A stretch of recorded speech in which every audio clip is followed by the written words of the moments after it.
Hey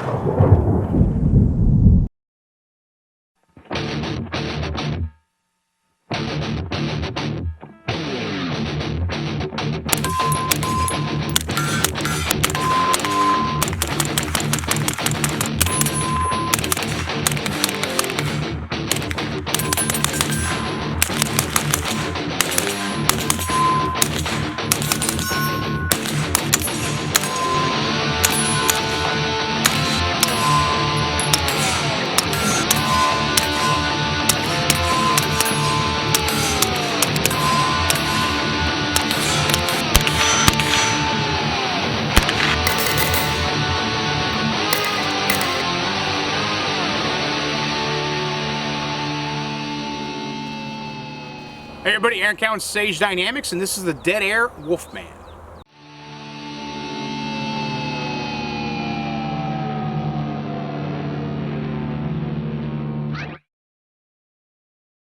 Many a suppressor company has tried, sometimes failed, sometimes been very successful at producing modular suppressors that support a multitude, if you will, of calibers.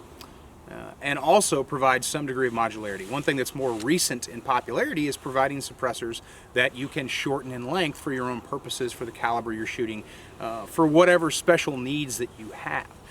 Not all those executions have been done well. Some have been done very, very well.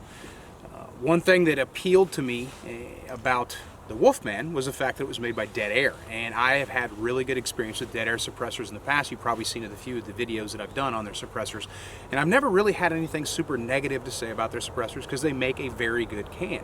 The guys over at Deadair are very, very serious about hard use suppressors. They don't produce what I would consider to be a hobby grade quality suppressor. So when I got the Wolfman, when they sent me the Wolfman, I was really, really hoping that that was going to remain the case in a suppressor that was finally giving me something that I wanted from Deadair.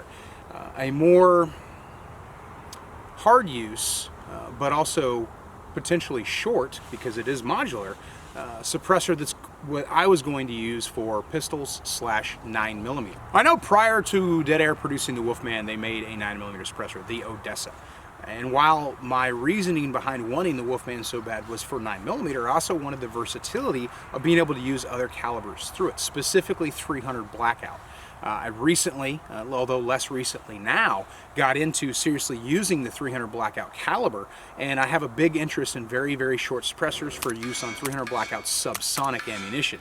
So having the Wolfman being able to go from a long configuration where I can shoot 300 Blackout supersonic using their key micro brake, or I can go to the K configuration, the shorter configuration, and shoot 300 black subsonic, which is honestly, if I'm being honest, and I always am, if I'm going to shoot 300 blackout, it's almost always going to be subsonic, because that's kind of the reason I got into the round to begin with, is for rifle caliber ballistics on a subsonic round that's nice and quiet. And I love quiet things. I love suppressing things.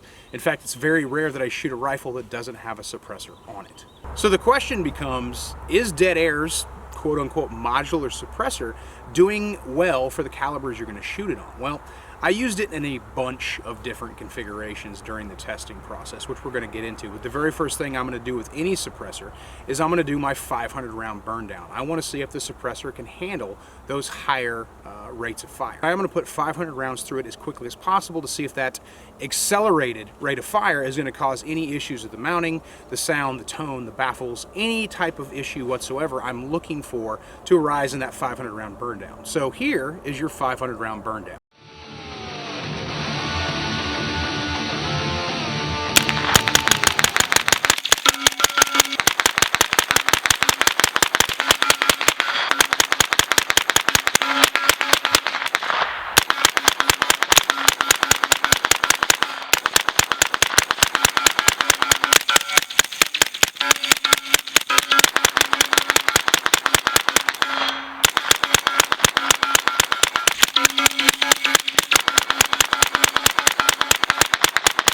First to last round, I got the robust durability that I'm used to from Deadair's products. Didn't have a significant, really any noticeable change in tone whatsoever. Mounting stayed solid.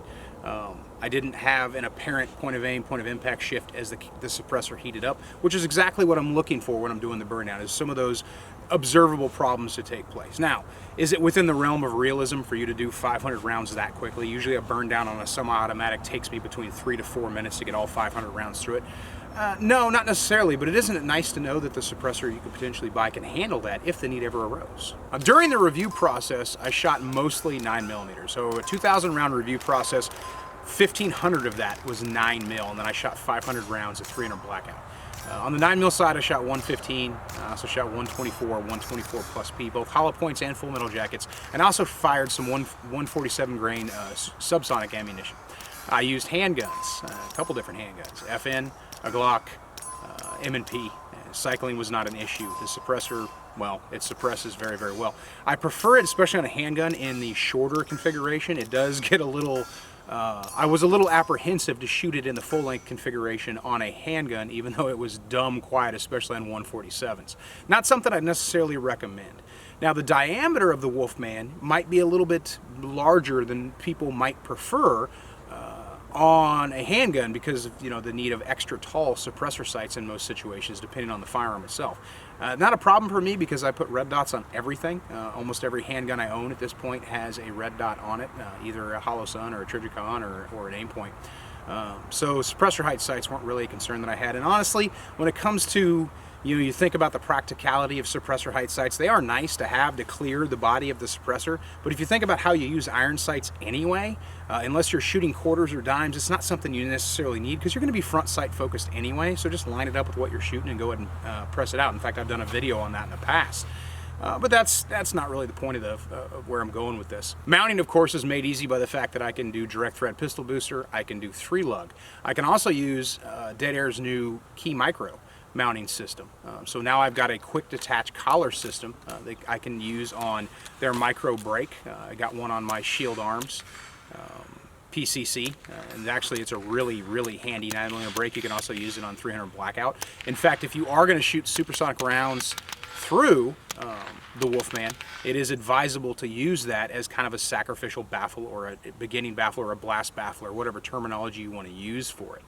But mounting interface at 3-lug worked great. I used it on a B&T, also on a Noveske Space Invader, put it on a Chris Vector, the SA9 from Shield Arms, and then handguns aplenty. And then I used it on my PWS Mark 109 300 blackout, mostly subsonic, almost entirely subsonic ammunition, because I didn't like moving that brake back and forth from the 9mm to the 300 blackout in order to facilitate the recommended use. Now, one question we get into with suppressors is there going to be an apparent point of aim, point of impact shift going from suppressed to unsuppressed on a chosen platform? And I think that really comes down to what mounting interface you're using, and caliber, of course, can play a factor as well. With handguns, I did not notice an apparent point of aim, point of impact difference because I'm going direct thread, which is a much more assured locking system. With 3-lug is a little more vague, I guess, when compared to direct thread, but again, I didn't notice any apparent shift in the point of aim, point of impact. And put it on 300 blackout, I actually put it on paper, and I saw no zero shift whatsoever at the zero distance I was shooting at. Now, granted, if I'd put this on a 300 blackout with the brake and shot it at 100 and then took the suppressor off and fired another group at 100, I may have seen a shift then, but for the purposes I was using the suppressor for, kind of the purposes it's intended for, I didn't have a shift so appreciable or so noticeable that I would readjust my zero because of it. The Wolfman also works with Deadair's other aftermarket accessories, such as the e-brake and their flash hider caps that you can use. And those are really cool additions to use. The e-brake, especially if you're going to shoot 300 blackout supersonic, that's a really cool addition that you can throw on there. Being able to take it into a shorter can configuration and get the heft and durability that I'm used to from Deadair was something that really appealed to me. I like really short cans, and usually you do give up sound suppression and tone for going to those shorter lengths. For pistol calibers, it's not really an issue. Being able to shoot 300 blackout subsonic out of a shorter can is something that definitely appealed to me, something I really like. And then having the modularity to, you don't even necessarily have to remove the suppressor to add some extra baffles to it if you want to go a little bit quieter than that. For a general purpose can, especially in 9mm, this will give you what you want for your handguns, but also for PCCs, submachine guns, or 300 blackout. It's actually a good I would say probably one of the better modular suppressors I've seen out there that is quote-unquote multi-cal, but has the rigidity and the durability, considering the materials that went into it. And Deadair's never been known to skimp on the materials they use for the actual body or the baffles. I really like the overall tone and the performance of this suppressor, especially shooting subsonic, but even on supersonic handgun ammunition, shooting 124 plus P or supersonic 300 blackout on a rifle, I'm still getting really good sound suppression that brings it well below the pain threshold. The Wolfman is also priced right. You're not paying a ridiculous amount of money for a pretty versatile suppressor that's hard use. You can really run this thing and not worry about creating issues with weakening welds or ruining the coating if that's something you're worried about. And because it's so, and almost every suppressor company does this, but you've got so many good mounting systems available with it. If you're looking for a pistol suppressor that can also be used for 300 blackout on a rifle, or you can also use it for light duty use on a 223-556. So if it's for a patrol rifle or if it's for something that's more home defense focused, it's not something you're going to take to a class and run 1,000 rounds through it in a weekend. I mean, you could, but you'd probably have to do it a little bit slower than the other guys in line because it wasn't really intended for that, but it can be used for that purpose. So this is something that I'm probably going to pick up another one and throw it in a configuration that's going to be comfortable for me to use on a 223-556 for more of a light or home defense type use versus one of my other hard use cans that gets run all the time.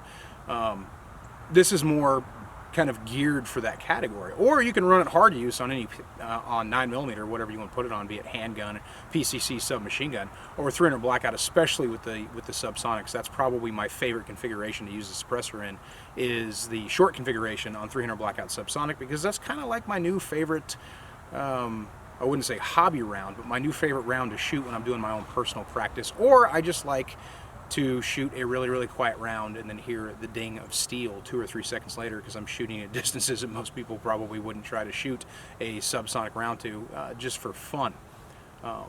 But for duty role, home defense role, or just general purpose suppressor needs for either handgun, PCC, or 300 blackout, you really can't go wrong with the Deadair Wolfman. I'm Aaron Count with Sage Dynamics.